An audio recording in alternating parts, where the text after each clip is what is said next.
Cam Ward, I didn't see him play a full game at Washington State. I can't remember ever seeing that.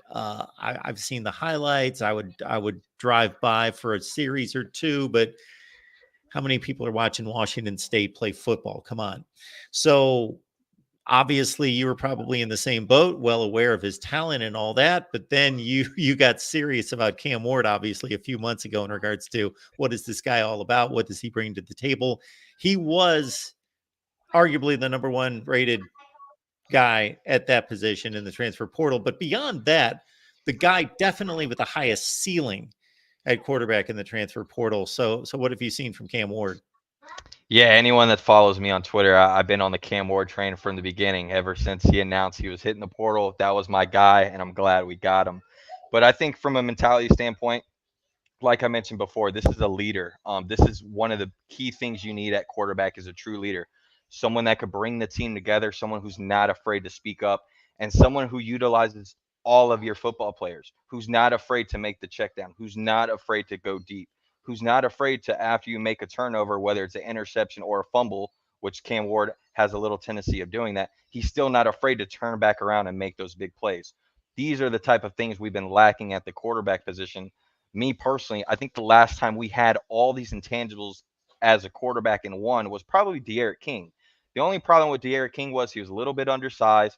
Our offensive line at the time wasn't as best. So just overall, collectively as a football team, the coaches we have in play, the offensive line we have in play, the skill position guys that we're bringing back, and Xavier Restrepo, Jacoby George, and others, these are the things that is going to help take a guy like Cam Ward to the next level along with this football team. You need a quarterback like Cam Ward to take you there. I know Mario Cristobal in the past has had some issues with game management, game calls, game planning, but when he does have an elite quarterback, example, Herbert, you saw where it took him, right? When you have an elite quarterback, even when you do make bad decisions as a coach, your quarterback will take you out of those decisions at times. He will be the fallback guy to create opportunities that weren't there. And that is one of the strong suits for someone like Cam Ward.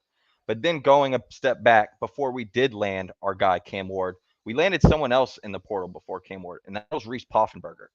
This is another guy who is coming from a lower division program who, again, has a lot to prove. The one thing I like about both of these transfer quarterbacks that we brought in is they are still coming here with a purpose.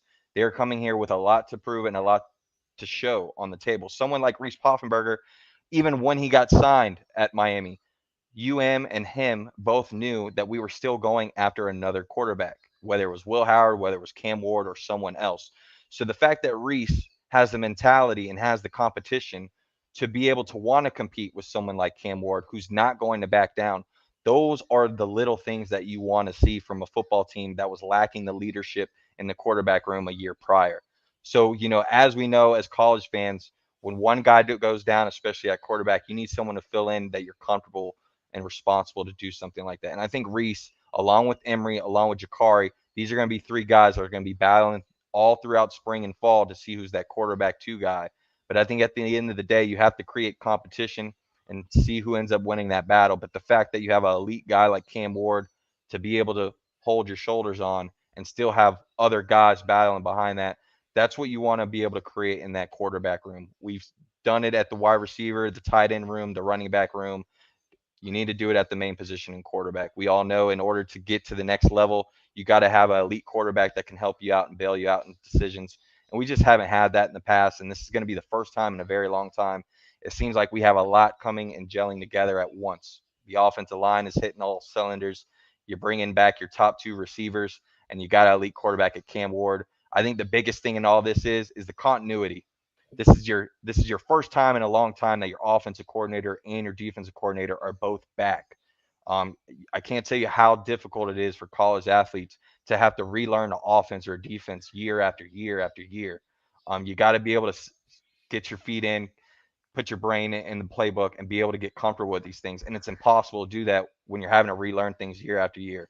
So I think there's going to be a lot of players like a Chase Smith, like a Elijah Arroyo, like a Isaiah Horton. These are guys, Wesley Basaint, Nigel Kelly, Jaden Harris. These are all names I could think of off the top of my head that should benefit from being in the system another year and still have a lot to prove Because if they don't prove it, we have brought in other guys to take that spot. So it's going to be very interesting with a lot of the new young guys we have brought in, a lot of the new younger guys that haven't came in for the fall, along with the transfer portal, which we're going to hit very hard after spring. So this roster that we're seeing right now as Hurricane fans, it's definitely not finished yet. You're going to see some guys leave. You'll see some guys join. But at the end of the day, you're seeing the talent start to stack of Mario Cristobal, the way he evaluates, the way he recruits, the way he develops.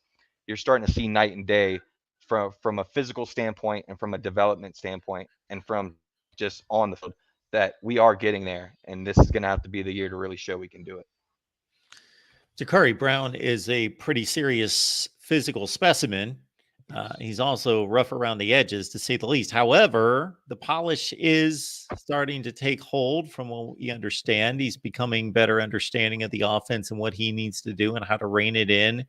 Then you got Emory Williams, and talk about not pretty. Obviously, the end of the game against Florida State. Feel for the young man and him trying to make it back. But in regards to that game, the game wasn't real pretty. It was impressive what he was able to do, considering the completion percentage isn't great. This is the first time he's thrown into the fire rivalry game on the road, the whole deal that he had to face. And shoot, once he threw that pass down the sideline and split two defenders, Miami had a shot there for a couple minutes. But your thoughts about the development of those two?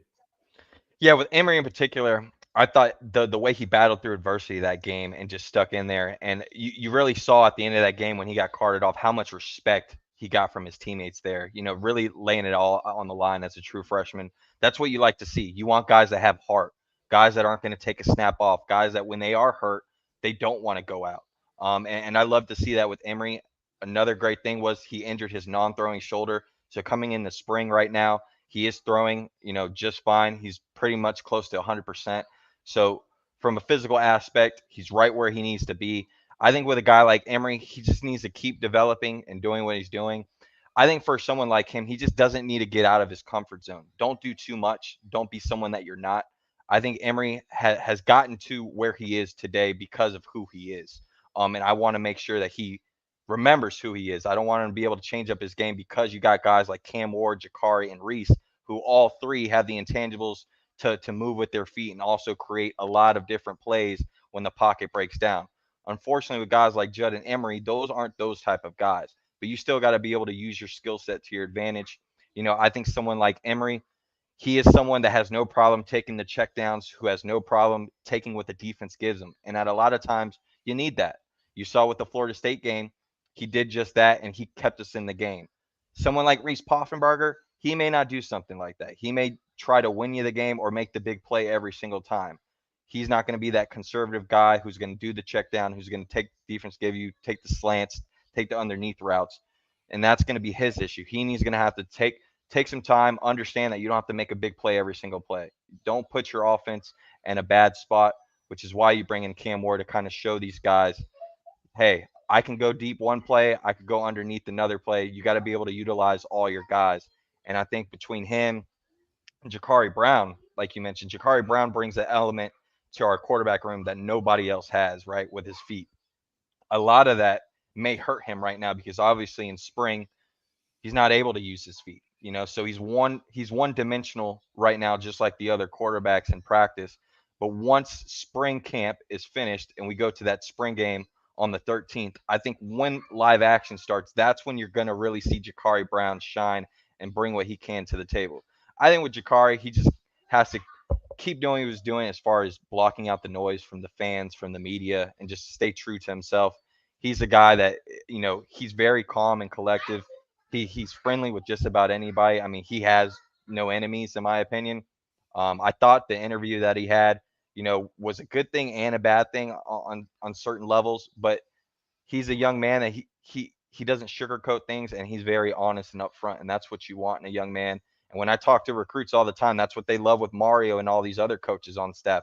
They're very upfront and honest. I don't want to bring up recruiting right now because we're talking about the team, but one of the top running backs in the nation who just announced here shortly that he'll be making his commitment soon, five-star running back Alvin Henderson out of the state of Alabama.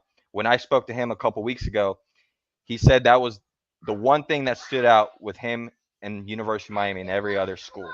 At the time, he was being recruited by our former running back coach that ended up going to UCF by the name of Coach Harris. Coach Harris went to his school and spoke to him and his mother and literally told them in his face, whether I am at the University of Miami or not, the U is where you belong. The following day, Mark, he woke up with a text message saying that Coach Harris was leaving the University of Miami and going to UCF. Him and his mom sat down, spoke for a couple hours, and was like, whoa, we got a little taken back by this. Should we still go on with the University of Miami visit? Well, because of how honest and upfront Coach Harris was, they believed that Miami could be a great spot and a great opportunity for him. He ended up taking that visit. He's scheduling an OV, and I expect Miami to be, right there in the mix, possibly getting that commitment from Alvin Henderson. So just an example of why honesty really helps, not only on the football field with your current players on the team, but also in recruiting. Canes Insight, folks. That should be a regular stop for you with Brad and the rest of the crew there at Canes Insight covering Miami and its spring practice. The guys get back on the field next week.